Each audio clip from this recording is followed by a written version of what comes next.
Hi hello నమస్తే. నాకు మన నలుగురు దళిత కుమారులు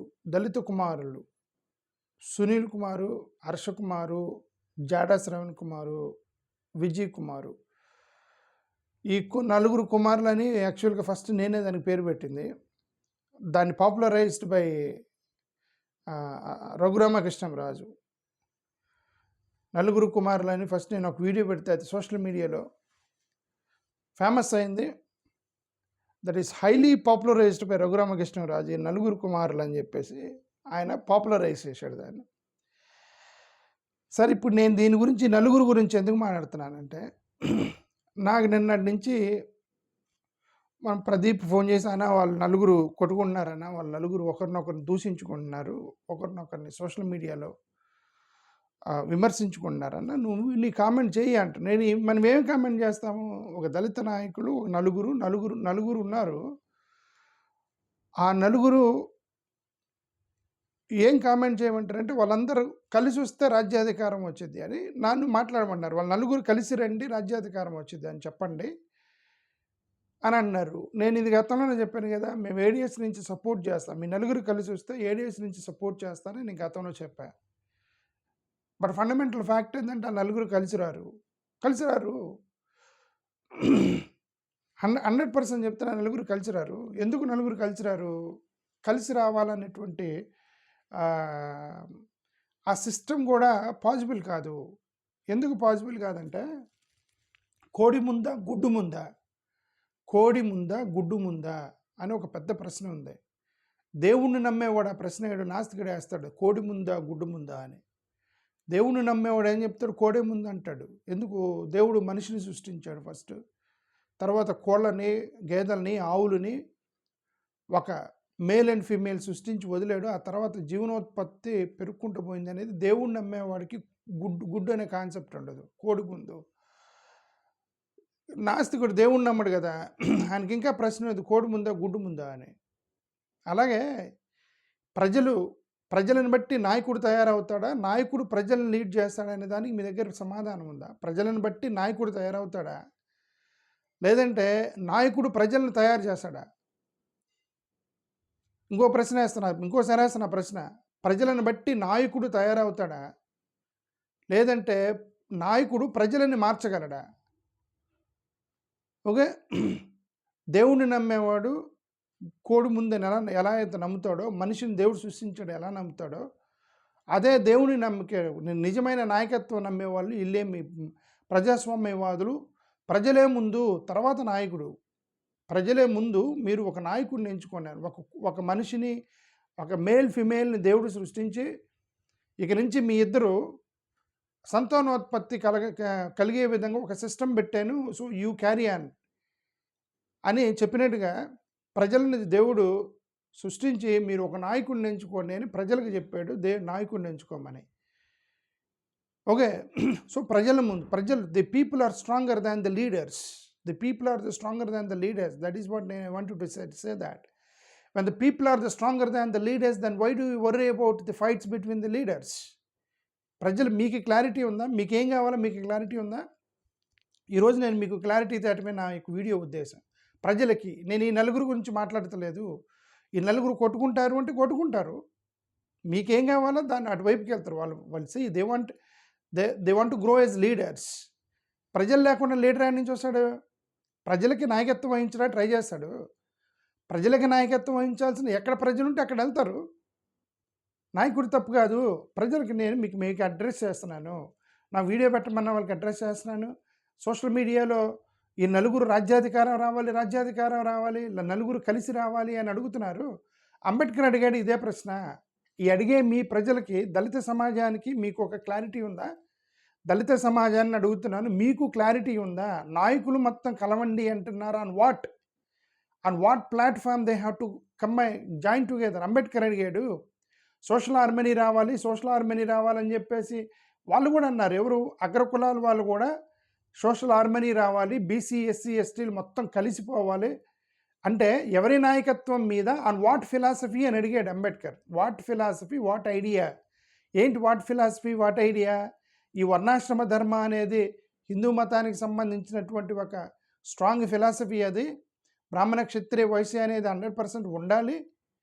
కాబట్టి మేము నాయకత్వం వహిస్తాము బ్రాహ్మణ్స్ మొత్తం, లేదంటే వైశ్య క్షత్రియ మేమందరం నాయకత్వం వహిస్తాం, మీరు జస్ట్ ఫాలో అవ్వండి అని చెప్పేసి వాళ్ళు ఆ రోజు ఆర్గ్యుమెంట్ చేసినప్పుడు అంబేద్కర్ అడిగాడు, you are asking me to follow on what philosophy, unite on what philosophy, on whose leadership. ఆ ప్రశ్న మిమ్మల్ని అడుగుతున్నా నేను ఇప్పుడు. ఏ ఫిలాసఫీ మీద నలుగురిని కలవమంటున్నారు? నలుగురిని కలవమంటున్నారు. On what philosophy you want them to join together, what idea you want them to join together, and what ground you want them to join together అనేది ప్రజలకి డిమాండ్ చేసే మీకుందా? ప్రజలు డిమాండ్ చేసే మీకు అసలు క్లారిటీ ఉందా? మీకేం కావాలో మీకే క్లారిటీ లేకుండా నాయకుడిని డిమాండ్ చేసేది ఉంది కంబైండ్ అవ్వండి అని. అదేమిటి రాజ్యాధికారం అంటున్నారు?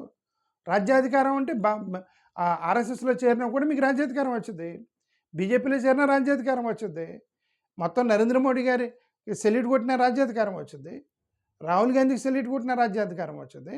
సరే రాజ్యాధికారం వచ్చి హౌ, వాట్ కైండ్ ఆఫ్ రాజ్యాధికారం మీరు అడుగుతున్నారు? ఎమ్మెల్యేలు ఎంపీలు అవ్వాలి, ఎమ్మెల్యేలు ఎంపీలు అవుతే రాజ్యాధికారం వచ్చింది. రాజ్యాధికారం వస్తే ప్రజల్లో మార్పు తీసుకురాకుండా రాజ్యాధికారం ఎక్కడి నుంచి వచ్చింది? నేను ప్రజలకు అడ్రస్ చేస్తున్నాను. ప్రజల్లో మార్పు లేకుండా రాజ్యాధికారం నుంచి వచ్చింది. నేను ఇందాక ఏమన్నాను? ప్రజలను బట్టి నాయకుడా, లేకపోతే నాయకుడు ప్రజలను తయారు చేస్తారంటే ప్రజలను బట్టే నాయకుడు వస్తాడని చెప్పాను కదా. కోడి ముందా గుడ్డు ముందా కాదు, కోడే ముందా అన్నాను కదా. అలాగే ప్రజలను బట్టే నాయకుడు వస్తాడు. జగన్మోహన్ రెడ్డి గారు ఒక నాయకుడిగా ఎదిగాడు, చంద్రబాబు నాయుడు గారు ఒక నాయకుడిగా ఎదిగాడు, నరేంద్ర మోడీ ఒక నాయకుడిగా ఎదిగాడు, రాహుల్ గాంధీ నాయకుడిగా ఎదిగాడు, వీళ్ళందరూ నాయకులుగా ఎదిగారు. ఎలాగా? వాళ్ళు మిమ్మల్ని తయారు చేశారా, లేకపోతే మీరు వాళ్ళని తయారు చేశారా? మహాత్మా గాంధీని ఆయన ప్రజలను తయారు చేశాడా, ప్రజలు ఆయన నమ్మి ఆయన వెంట పోయారా? ఓకే, వాళ్ళ నాయకుడు చేసే పని ఏంటంటే వీళ్ళకేమి కావాలి అని ఆలోచించి, వాళ్ళకి ఏమి కావాలి, అర్రే వీళ్ళకి ఇది కావాలి అని నాయకుడు మీకు కావలసిన దాన్ని నేను ఇస్తానంటే మీరు వాళ్ళు వెంటబడతారు. ఎగ్జాంపుల్ చంద్రబాబు నాయుడు గారు ఈ దేశంలో మొట్టమొదటిసారిగా మీకు 100 రూపాయలకు మందు పోస్తానన్న ఏకైక వ్యక్తి చంద్రబాబు నాయుడు గారు. ఆయన తప్పు లేదు. ఎందుకు? జగన్మోహన్ రెడ్డి గారు ఈ మందు షాపులు మొత్తం కంట్రోల్ చేస్తా అంటే వీళ్ళ నాలకి పీకుతుంది, వీళ్ళకి తాగుబోతులు మొత్తానికి నాలకి పీకి జగన్మోహన్ రెడ్డి లిక్కర్ మొత్తం కంట్రోల్ చేశాడు, ఇల్లీగల్ లిక్కర్ అమ్మేస్తున్నాడని చెప్పి ప్రచారం చేసి చంద్రబాబు నాయుడు గారు బ్రదర్స్ మీరు రోజు తాగుతారు కదా, 100 రూపాయలకే నేను మందు పోస్తాను మొత్తం పోసారు, మొత్తం ఓట్లు వేశారు చంద్రబాబు నాయుడు గారికి. చంద్రబాబు నాయుడు తప్ప ప్రజలు తప్ప? చంద్రబాబు నాయుడు తప్ప ప్రజలు తప్ప? మీకేం కావాలి అని కనుక్కొని వీళ్ళకి మందు కావాలి అని ఒక నాయకుడు అర్థం చేసుకొని మీకు మందు పోస్తానంటే ఓటేశారు మీరంతా. సో ఇప్పుడు నాయకుడు మీరు తయారు చేశారా, లేకపోతే మిమ్మల్ని బట్టి నాయకుడు వచ్చాడా? ఓకే, ఇప్పుడు నేను అంటే అల్టిమేట్గా చెప్పదలుచుకుంది ఏంటంటే ఈ నలుగురిని మారమనేటువంటి ప్రజలు మీరు మారారా ఫస్ట్ ఆఫ్ ఆల్ అంటున్నా. ఈ నలుగురిని మారమనేటువంటి ఓటర్స్, దళిత ప్రజలు మీరు మారారా? మీరు మారకుండా ఈ నలుగురిని మారమనేది అండి. ఆ రోజు డాక్టర్ బిఆర్ అంబేద్కర్ దగ్గర కూడా ఇప్పుడు నలుగురు ఉన్నారు. ఎవరెవరు? వీళ్ళు నలుగురినే తీసుకొని చెప్తున్నా. విజయ్ కుమార్, జాడా శ్రవణ్ కుమార్, సునీల్ కుమార్, హర్ష కుమార్, ఈ నలుగురు కుమారుల గురించే మాట్లాడుతున్నా. ఈ నలుగురు ఫిలాసఫీలో ఉన్నారు. ఓకే, అంటే వీళ్ళ ఆరోపణలు ఇప్పుడు యాక్చువల్గా నలుగురు ఒకటే మాట్లాడుతున్నప్పుడు ఈ టైంలో ఈ గొడవలు అవసరం లేదు. నాకు ఫోన్ చేసిన వాళ్ళకి చెప్పాను, ఈ నలుగురు ఒకటే మాట్లాడుతున్నారు. ఈ నలుగురు కూడా ఏంటంటే దళితులకి రాజ్యాధికారం, దళిత క్రైస్తవులకు రిజర్వేషన్స్ అనే పాయింట్ పట్టుకొని నలుగురు మాట్లాడుతున్నారు. ఒకటే మాట్లాడుతున్నారు, కానీ అంతర్గతమైనటువంటి ఫిలాసఫీలు ఏంటి? That's most important. ఎందుకు అంతర్గత ఫిలాసఫీలు అంటే అంబేద్కర్ టైంలో కూడా 4 గ్రూపులు ఉన్నాయి. ఇప్పుడున్న 4 గ్రూపులు అయినా అప్పుడు అంబేద్కర్ టైంలో 3 గ్రూపులు ఉన్నాయి. ఏమిటి 3 గ్రూపులు? Ambedkar group, Babu Jagjivan Rao group and MC Rajaiah group. ఈ 3 గ్రూపులు 3 ఫిలాసఫీలతో ఉన్నారు. అంబేద్కర్ ఏమంటున్నాడు? ఎన్హిలేషన్ ఆఫ్ క్యాస్ట్ జరగాలి. ఎన్హిలేషన్ ఆఫ్ క్యాస్ట్ జరిగితేనే ఈ దేశంలో మా వాళ్ళకి ఆత్మగౌరవం ఉంటుంది, మా దళితులకు ఆత్మగౌరవం ఉండాలంటే కులం అనేది సంపూర్ణంగా నిర్మూలించబడాలి కులం అనేది. అది జరగాలి అంటే మీరుగా చెయ్యరు. ఎందుకు? The one who is enjoying the power will not do that. Will not do that. Okay. అంటే ఇప్పుడు ఒక స్టోర్ ఉంది. స్టోర్ కీపర్ ఉంటాడు. ఆ స్టోర్ కీపర్‌గా ఉంటూ వచ్చిన బస్తాల్లో నుంచి కొద్ది కొద్దిగా బియ్యం లాగుతున్నాడు అనుకోండి అతను. కొద్ది కొద్దిగా బియ్యం లాగుతున్నాడు. అతనికి ఫుల్‌గా బియ్యం వస్తా ఉన్నాయి. సో, ఆ స్టోర్ కీపర్‌కి ఉద్యోగానికి రాజీనామా చేయడు అతను. ఎందుకు చేయడు? ఇక్కడ ఉంటేనే అతనికి బియ్యం వస్తాయి. ఆ స్టోర్‌లో బియ్యపు స్టోర్‌లో అతనికి ఉద్యోగం చేస్తుంటే జీతంతో పాటు అప్పుడప్పుడు ఒక కేజీ బియ్యం ఎత్తేస్తున్నాడు అనుకోండి. అతను దానికి రాజీనామా చేయడు. అలాగే ఇప్పుడు వీళ్ళందరూ ఏంటంటే ఒక అధికారంలో ఉన్నప్పుడు, కులాధికారంలో మేము అగ్రకులస్తులమని ఉన్నప్పుడు వాళ్ళెందుకు ఈ సంపూర్ణమైనటువంటి నిర్మూలన వాళ్ళ అధికారంలో ఉన్నప్పుడు ఎందుకు జరిగిద్ది? అందుకని అంబేద్కర్ అన్నాడు, మీ కుల నిర్మూలన సంపూర్ణంగా నిర్మూలించబడాలంటే మీరు అధికారంలో ఉంటే వస్తుంది. కాబట్టి రాజ్యాధికారానికి ప్రయత్నం చేయండి అని అంబేద్కర్ అన్నాడు. ఎందుకు? రాజ్యాధికారం కోసం చేయలా. ఆయన టార్గెట్ కుల నిర్మూలన, సంపూర్ణంగా కులం అనేది నిషేధించబడాలి. అది పడాలి అని అంటే వీళ్ళు అధికారంలో ఉన్నప్పుడు చేయట్లేదు కాబట్టి మీరు వెళ్ళి చేయడానికి ట్రై చేయండి. కాబట్టి మీరు రాజ్యాధికారాన్ని సాధించండి అనేది అంబేద్కర్ యొక్క ఐడియా. ది 100% పర్ఫెక్ట్ బుల్లెట్ లాంటి ఐడియా అతనిది, అంబేద్కర్ గారిది. ఈ ఐడియాని ముక్కలు చేసినటువంటి దళిత నాయకులు అప్పుడు ఉన్నారుగా, బాబు జగజ్జీవనరావు గారు. బాబు జగజ్జీవనరావు గారి ఐడియా ఏంటంటే, ఏమండి మనకు రాజ్యాధికారం రాదు, కుల నిర్మూలన అనేది జరగాలని అందరూ కోరుకుంటారు. కుల నిర్మూలన జరగాలి, కానీ మనకి రాజ్యాధికారం రాదు. కాంగ్రెస్లోనే కలిసి ఉంటే వీళ్ళే ఏదో ఒక రోజు మనకి హెల్ప్ చేస్తారని చెప్పేసి కన్విన్స్ చేసి, కొంతమంది గ్రూపుని కన్విన్స్ చేసి కాంగ్రెస్తో పాటు నడవడానికి ప్రయత్నం చేసిన బాబు జగజ్జీవనరావు.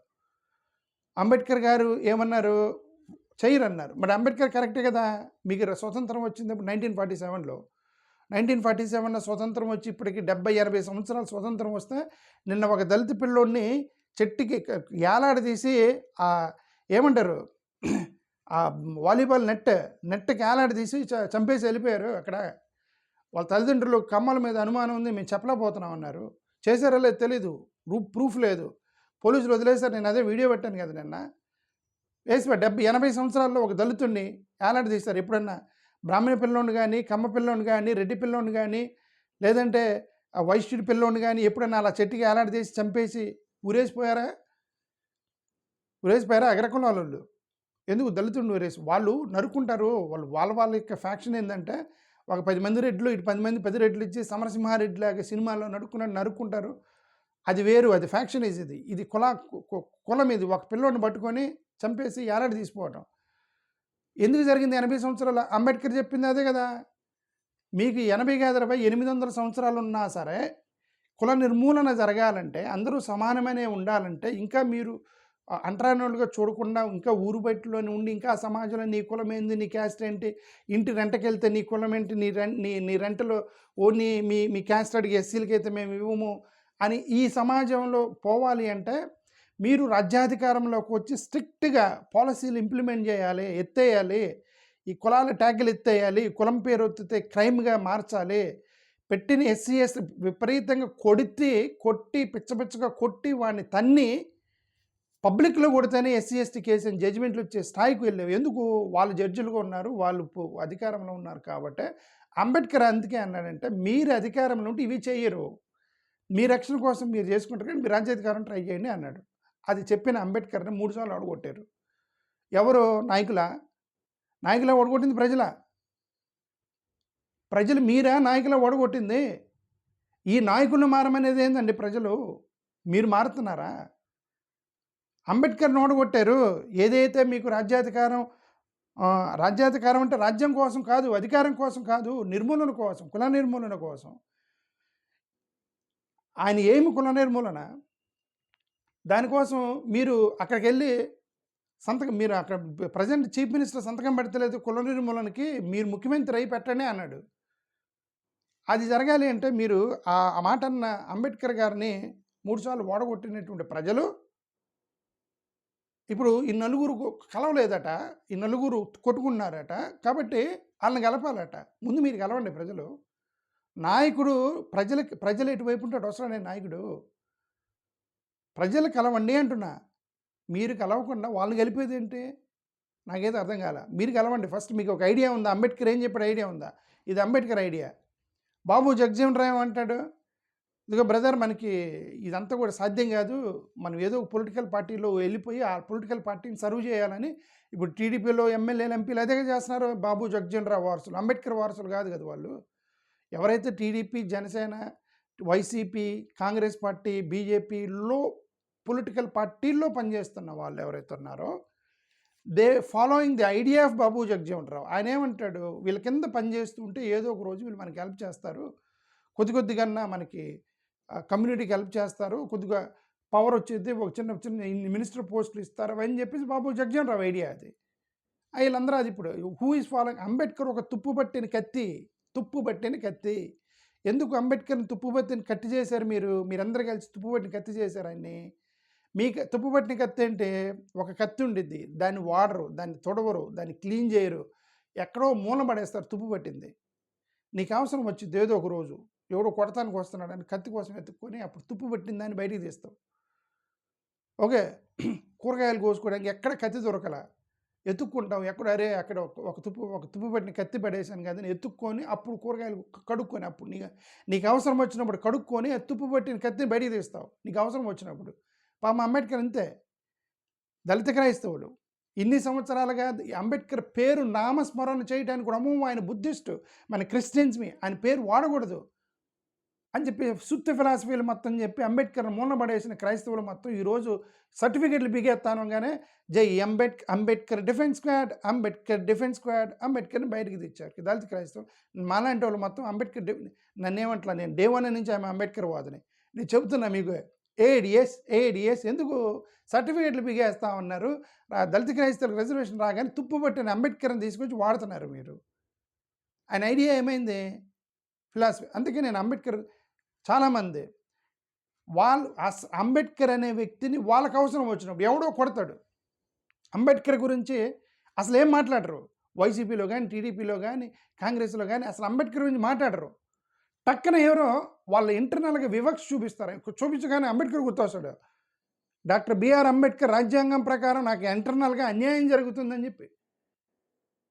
నేను అందుకే ఏమనేదంటే, అంబేద్కర్ నీకు అవసరం వచ్చినప్పుడు వాడుతున్నావు తప్ప ఆయన ఫిలాసఫీ ఏంటి అనేది మీకు none of them you want it. ఆయన కుల నిర్మూలన కోసం ప్రయత్నం చేశారు. కుల నిర్మూలన కోసం మీరు ప్రయత్నం చేయట్లేదు, సంపాదనకు ప్రయత్నం చేస్తున్నారు. పొలిటికల్ పార్టీల్లో మనకు డబ్బులు ఇస్తారని ప్రయత్నం చేస్తున్నారు తప్ప కుల నిర్మూలన కోసం ప్రయత్నం చేయట్లేదు. ఎంసీ రాజయ్య మూడో గ్రూపు, ఎంసీ రాజయ్య గ్రూపు. ఈ ఎంసీ రాజయ్య గ్రూప్ ఏంటి? ఈ ఎంసీ రాజయ్య ఈయనేంటి? ఆర్ఎస్ఎస్ వాళ్ళ యొక్క అనుసంధానమైన ఆర్గ్యుమెంట్లోకి వెళ్ళాడు జస్టిస్ పార్టీ వాళ్ళు. MC Rajaiah is one of the justice పార్టీలో భాగసుడు. తమిళనాడులో వచ్చిన ఒక జస్టిస్ పార్టీలో ఎంసీ రాజయ్య గారు చాలా కీలక వ్యక్తి. ఆయన ఆర్ఎస్ఎస్ వాళ్ళకి సంబంధించిన ఏమంటారు వాళ్ళ ఐడియాలజీ, హిందూ మహాసభకు సంబంధించిన ఐడియాలజీలోకి వెళ్ళాడు. ఏమని? కుల నిర్మూలన జరగడం సాధ్యం కాదు కాబట్టి సోషల్ హార్మనీ జరగాలి. మన రీసెంట్గా మోహన్ భగవత్ గారు అన్నారు కదా, ఏమని? కులాలు ఉన్నప్పటికీ కులాలు లేనట్టుగా మీరు బిహేవ్ చేయండి అన్నాడు తప్ప కుల నిర్మూలన చేయమని మోహన్ భగవత్ గారు. ఎందుకు? వాళ్ళ ఐడియా ఏంటంటే వర్ణాశ్రమ ధర్మ కంటిన్యూ అవ్వాలి అనేది వాళ్ళకి ఐడియా. ఈ ఎంసీ రాజయ్య అనే వ్యక్తి ఈ జస్టిస్ పార్టీ వాళ్ళు ఆ రోజు దళిత క్రైస్తవులకు రిజర్వేషన్స్ ఇవ్వకూడదని రిప్రజెంటేషన్ ఇచ్చిన వాళ్ళు జస్టిస్ రాజయ్య, ఈయన జస్టిస్ పార్టీ వాళ్ళు, ఎంసీ రాజయ్య, వీళ్ళందరూ మీ దళిత క్రైస్తవులకు రిజర్వేషన్ వద్దని హిందూ మహాసభకు సంబంధించినటువంటి దానికి అనుకూలంగా మాట్లాడినటువంటి వ్యక్తులు వీళ్ళది. ఎంసీ రాజయ్య వీళ్ళందరూ కూడా కొద్ది హిందుత్వ భావజాలం కలిగిన వాళ్ళు. Justice party anti Hindu political party పెట్టారు. Remember this, anti Hindu political party Justice party అనేది. వీళ్ళంతా యాంటీ హిందూ మూమెంట్స్ తీసుకొచ్చారు. But they are aligned with Hindutva. Anti Hindu అంటే హిందూ మతం కాదు, యాంటీ హిందుత్వ పొలిటికల్. వీళ్ళు పెట్టేం చేస్తారు? Aligned with Hindutva. లైక్ కొంతమంది అపోజిట్ కాంగ్రెస్ వాళ్ళు కొంతమంది అటువైపు బీజేపీ వాళ్ళతో టచ్లో ఉంటారు కొంతమంది నాయకులు. సో అలాగే వీళ్ళందరూ కూడా ఏంది నాయకుడు. వీళ్ళ ఆర్గ్యుమెంట్ ఏంది అంటే వాళ్ళతో గొడవ ఎందుకు, వాళ్ళు చెప్పినట్టే పోదాము, ఇది కుదరదనంటే కుల నిర్మూలన జరగదు, అందరు కలిసిపోదాము, నేను మాలోనే, వాళ్ళు రెడ్లు, బ్రాహ్మణులు, కమోళ్ళు, సో ఈ కుల నిర్మూలన అనేది జరగదు, ఇది మనం దాన్ని మార్చలేము, మనం దీన్ని సరే ఇంక ఈ జీవితానికి ఇంతే అని చెప్పి కాంప్రమైజ్ అయిన వాళ్ళు ఇది ఎంసీ రాజయ్య, జస్టిస్ పార్టీ లాంటి వాళ్ళు వీళ్ళందరూ కాంప్రమైజ్. ఆన్ పేపర్ పులిలాగా స్టేట్మెంట్ ఇస్తారు justice party, MC Rajaiah paper మీద మా కులాధిపత్యం చేత కుదరదు, మేము జస్టిస్ కోసం ఫైట్ ఆన్ పేపర్ చేస్తున్నారు. But internally they're aligned, they're compromised with that idea of Hindutva. వాల్ గ్రూప్ ఉంది. అప్పుడే కొట్టుకున్నప్పుడు ఇప్పుడు ఈ నలుగురు గొడవేంటి? ఇప్పుడు విజయ్ కుమార్ వీళ్ళు గొడవేంటి? హర్ష కుమార్ కాంగ్రెస్లో ఉన్నాడు. ఈయన ఏమంటాడు, నువ్వు వెళ్ళి ఆర్ఎస్ఎస్ ఆఫీస్ మీటింగ్కి వెళ్ళేవని సునీల్ కుమార్ మీద పోస్ట్ చేశాడు. సునీల్ కుమార్ అన్న వెళ్ళిన మాట వాస్తవమే కదా, ఆర్ఎస్ఎస్ మీటింగ్కి వెళ్ళాడు. ఎయిమ్ అని పెట్టి అంబేద్కర్ ఏమంటారు ఎయిమ్ ఇండియా మిషన్ అంబేద్కర్ పేరు పెట్టి ఆర్ఎస్ఎస్ మీటింగ్కి వెళ్ళాడు సునీల్ కుమార్ అన్న. నేను కూడా వీడియో పెట్టానా, తప్పు మీరు అంటే మీటింగ్కి వెళ్ళకూడదని కాదండి, మీటింగ్కి వెళ్ళకూడదు కాదని అంటే మరి బీఆర్ గవాయ్ ఎందుకు వాళ్ళ మదర్ని పిలుస్తారు ఆర్ఎస్ఎస్ ఆఫీస్కి ఎందుకు వెళ్ళలేదు? బీఆర్ గవాయ్ గారు వాళ్ళ అమ్మ చీఫ్ గెస్ట్కి పిలిస్తే ఎందుకు వెళ్ళలేదు?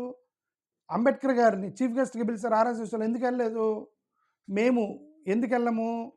బట్ వాళ్ళ ఫ్రెండ్సే, వాళ్ళందరూ శత్రువులు కాదు, ఫ్రెండ్సే. ఎందుకు? వాళ్ళని ఒకటి అడుగుతున్నాం. అంబేద్కర్ అడిగిందే బీఆర్ గవాయ్ తల్లి అడిగింది, బీఆర్ గవాయ్ తల్లి అడిగిందే ఏడిఎస్ అడుగుతుంది. కుల నిర్మూలన చేస్తారా? ఎనిహిలేషన్ ఆఫ్ క్యాస్ట్ అనేది మీ సిద్ధాంతంగా మారుస్తారా? మేము వచ్చి డైరెక్ట్గా వచ్చి జాయిన్ అవుతాం బీజేపీలో. నాకు నిన్న ప్రదీప్ అన్నాడు, అన్న నువ్వు కూడా అప్పుడప్పుడు బీజేపీలో చేరతానన్న. నేను ఇప్పుడు చెప్తున్నా బీజేపీలో చేరతాను, ఆర్ఎస్ఎస్లో చేరతాను. ఎప్పుడు అంబేద్కర్ చేసినటువంటి ఆ డిమాండ్కి మీరు ఒప్పుకున్నప్పుడు ఏమైనా ఎనిహిలేషన్ ఆఫ్ ద క్యాస్ట్ అనేది సంపూర్ణంగా నిర్మూలించబడాలి అనేది మీ సిద్ధాంతంగా మారుస్తారా అంటే ఆ రోజు నుంచి ఈ రోజు వరకు వాళ్ళు మార్చలేదు. సోషల్ హార్మనీయే వాళ్ళ సిద్ధాంతం తప్ప ఎనిహిలేషన్ ఆఫ్ క్యాస్ట్ కాదు. కాబట్టి మనం చేరాం. ఓకే, ఇప్పుడు సునీల్ కుమార్ గారు అక్కడికి వెళ్ళి ఆర్ఎస్ఎస్ ఆఫీస్కి వెళ్ళి నేను నేర్చుకొని వచ్చారని మీరు నేర్చుకున్నారు, మీరు వాళ్ళకి చెప్పారు ఎనిహిలేషన్ ఆఫ్ క్యాస్ట్ జరిగిందా అనేది నేను అప్పుడు ఒక వీడియో పెట్టే సునీల్ అని మీద. బట్ ఆయన ఇప్పుడు మార్చుకున్నాడు, వర్షం మొత్తం మార్చి దళిత క్రైస్తవులు కావాలని చెప్పేసి తిరుగుతున్నాడు. దళిత క్రైస్తవులకి మొత్తం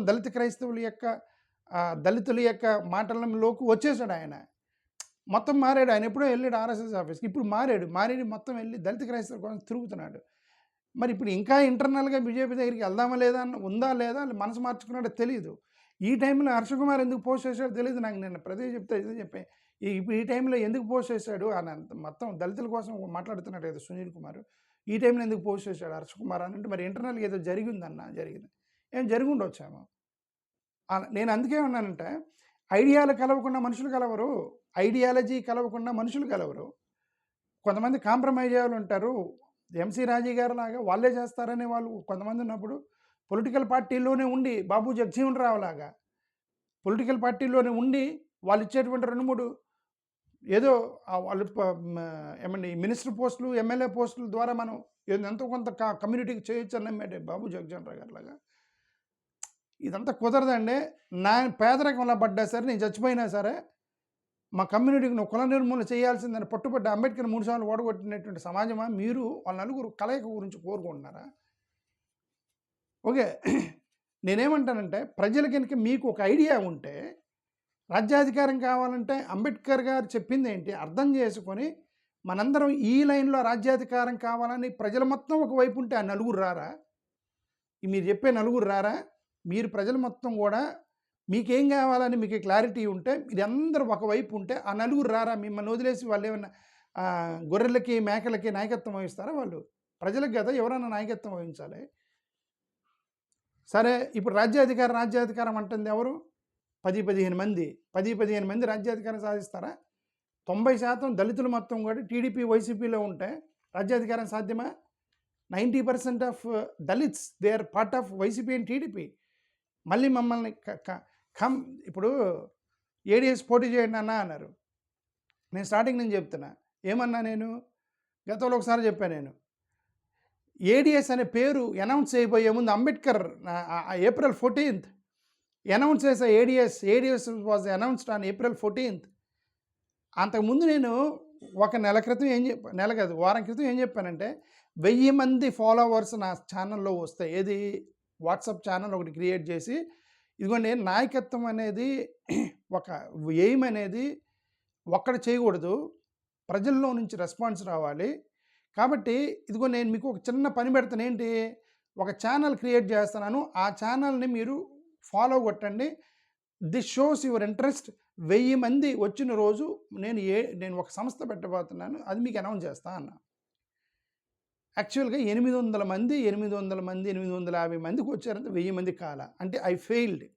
అయినా సరే I announced areas without 1000 members. 1000 వస్తే చేస్తా అన్న. 1000 వితౌట్ 1000 మెంబర్స్ సార్ కనీసం దరిదాపులుగా 850, 900 మంది వచ్చారు కదా అని ఐ అనౌన్స్డ్. అప్పటికి ఒకతను కింద కామెంట్ చేశాడు, నువ్వు మాట తప్పావు, నువ్వు 1000 మంది వస్తే అనౌన్స్ చేస్తాను, ఇప్పుడు ఎందుకు అనౌన్స్ చేసాడు కింద ఒకతను కామెంట్ పెట్టాడు ఆ వీడియో కింద. కరెక్ట్ అతను, నేను 1000 అన్నా. ఎందుకు మీరు you failed, people failed. Okay, point 1. ఇప్పుడు పోటీ చేయండి అన్నా అన్నారు. నేను కూడా ఇప్పుడు కూడా అదే చెప్పేది ఏంటంటే, మీరు ప్రతి జిల్లాకు ఒక నాయకుడు వచ్చి, జిల్లా కింద మండలానికి ఒక నాయకుడు వచ్చి, ప్రతి మండల నాయకుడికి వెళ్ళి ప్రతి గ్రామానికి ఒక రిప్రజెంటేషన్ లేపిన రోజు, రిప్రజెంటేషన్ ఉన్న రోజు మనం పోటీ చేద్దాం. అంతవరకు వేస్ట్ టైం వేస్ట్ కదా. నేను అదే, ప్రజలు 100 రూపాయలకి మందు కావాలంటే ఓటేస్తారు, వాళ్ళకి అదే కావాలి. ప్రజలకి 1000 రూపాయలు స్కీమ్ ఇస్తామంటే ఓటేస్తారు, వాళ్ళకి అదే కావాలి. రాజ్యాధికారం ఇదంతా వాళ్ళకి అర్థం కాదు. ప్రజలకి వాళ్ళకి అర్థమైన రోజు అర్థం చేయాలంటే ఏం చేయాలి? ప్రతి గ్రామానికి ఒక రిప్రజెంటేటివ్ ఉండాలి. ఈ యొక్క సిద్ధాంతాన్ని చెప్పేవాడు చెప్పి నెట్వర్క్ బిల్డ్ చేసి అన్ని గ్రామాల్లో అంబేద్కర్ గురించి చెప్పి, ఏమంటే మన ఐడియా ఇది, అంబేద్కర్ గారు మీకోసం కోరుకున్నది కాబట్టి ఈ యాంగిల్లో మనం రాజ్యాధికారం సాధించాలని వాళ్ళకి చెప్పిన తర్వాత మీరు పోటీకి వెళ్తే పని ఉంటాయి. ఊరికే గాలిలో 10 మంది కలిసి మేము పోటీ చేద్దాం అంటే ఎవడేస్తాడు? పోటీ చేస్తే ఏమైంది? విజయ్ కుమారానికి 200 ఓట్లు వచ్చినాయి. జడా శ్రావణ్కి ఎన్ని వచ్చినాయి తెలియదు, ఆయన కూడా 200, 300 వచ్చినాయి. రేపు సునీల్ కుమార్ పోటీ చేసిన అంతే వస్తాయి, 400, 500 ఓట్లు వస్తాయి అంతే. దళిత సమాజంలో అంబేద్కర్కే రాలేదు, మీకు ఎట్లా వస్తాయి? అంబేద్కర్ కంటే గొప్ప వాళ్ళ మీరు? రావు. ప్రజలను మార్చకుండా ఈ రాజ్యాధికారం ఇదంతా మాట్లాడొద్దు. నేను అందుకే వి స్టార్టెడ్ ఏడిఎస్ ఏంటంటే, మీరు గ్రామీణ ప్రాంతాల్లోకి వెళ్ళి అంబేద్కర్ యొక్క సిద్ధాంతాన్ని నేర్పించండి. ట్యూస్డే ప్రతి మంగళవారం అంబేద్కర్ స్కూల్ అని పెట్టి నేను ఒకటి అనౌన్స్ చేశాను. అంబేద్కర్ స్కూల్ అని ఒకటి అనౌన్స్ చేశాను. అనౌన్స్ చేసి కొద్దిగా మంగళవారం మీ చుట్టుపక్కలోడికి, ఎందుకు మంగళవారం అన్న, ఆయన అంబేద్కర్ పుట్టినరోజు అంబేద్కర్.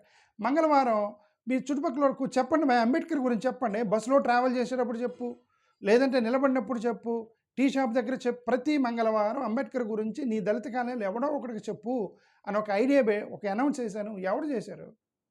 ఎవరు చూడాల? గ్రామీణ ప్రాంతాల్లో ప్రజలకు చెప్పకుండా నువ్వు ఒక సంచి వేసుకొని, నువ్వు ఒక కారు వేసుకొని, ఈ పెద్ద జెండా వేసుకొని రాజ్యాధికారం నువ్వు వీధుల్లో తిరిగితే నువ్వు అసలు ఎందుకు చాక్లెట్ల కోసం వెళ్తున్నావా, లేకపోతే మందు కొనడానికి వెళ్తున్నావా? ప్రజలకు ఎలా అర్థమైద్ది? నేను రోజు చెబుతుంటే మీకే అర్థం కాదు. ఎడ్యుకేటెడ్ పీపుల్, అన్ఎడ్యుకేటెడ్ పీపుల్కి ఎలా అర్థమైద్ది? ఇదంతా నేను అందుకే నాకు నలుగురు కొట్టుకుంటారు. ఎందుకు? వాళ్ళలో ఒకరు అంబేద్కర్ ఫిలాసఫీలో ఉంటే, ఒకరు బాబు జగజీవన్ రావు ఫిలాసఫీలో ఉంటే, ఒక రాజీ గారి ఫిలాసఫీలో ఉన్నారు. వాళ్ళు కలవరు అని. Harsha Kumar is correct. హర్షకుమార్ ఏమన్నాడు? ఒక్కొక్కరు పర్సనల్ ఎజెండా ఉంది, ఎలా కలుస్తారు అన్నాడు. 100%. సునీల్ కుమార్కి has his own idea, Harshakumar has his own idea, and Vijay Kumar has his own idea, Jada Sravan Kumar is his own idea. Jada Sravan Kumar తెలుగుదేశంలో ఉన్నప్పుడు, నేను వైసీపీలో ఉన్నప్పుడు, ఒక వైసీపీ కుక్క అని చెప్పి అతను స్టాఫ్ చేత నన్ను తిట్టించాడు జాడా శ్రవణ్ కుమార్ గారు. అయినా సరే ఐ డోంట్ కీప్ ఏది కూడా నేను మనసులో పెట్టుకోను. నేను ఆయనకి మెసేజ్ పెట్టాను మొన్న. కర్నూలు అంటున్నా, ఆకివీడు విషయంలో ఆయనతో మాట్లాడదామని నేను చాలాసార్లు ఫోన్ చేశాను. ఆయనకి ఫోన్ ఎత్తడు, మెసేజ్లు పెట్టాను, రెస్పాండ్ అవ్వడు అతను. ఎందుకు? నన్ను తిట్టాడు అతను. వైసీపీ కుక్క అని చెప్పి తిట్టి, ఇప్పుడు ఆయన వెళ్ళి వైసీపీలో తిరుగుతున్నాడు. నన్ను తిట్టాడు, నేను వైసీపీ కుక్క అని చెప్పి. ఇప్పుడు వైసీపీ తిరుగుతున్నాడు జాడా శ్రవణ్ కుమార్. తప్పులేదు, ఓకే. ఆయన మెయిన్ ఏజెండా ఏంటంటే అప్పుడు యాంటీ వైసీపీ పనిచేస్తే, ఇప్పుడు యాంటీ బీజేపీ, యాంటీ టీడీపీ పనిచేస్తున్నాడు. So where is the idea? నేను అందుకే ఉన్నాను, ఈ నలుగురు కలవాలని మీరు కోరుకోవద్దు. ప్రజలు మీరు మారండి. మీరు కలవాలని కోరుకోవాలంటే ఫస్ట్ మీరు మారండి అంటున్నా. వాళ్ళని మీరు మారితే వాళ్ళు ఆటోమేటిక్గా మిమ్మల్ని ఫాలో అవుతారు అంటున్నా. ఇది సాధ్యం కాదు మా సహోదరులారా. That's all. ఇప్పటికి నేను 30 నిమిషాలు మాట్లాడాను. Thank you. నమస్కారం.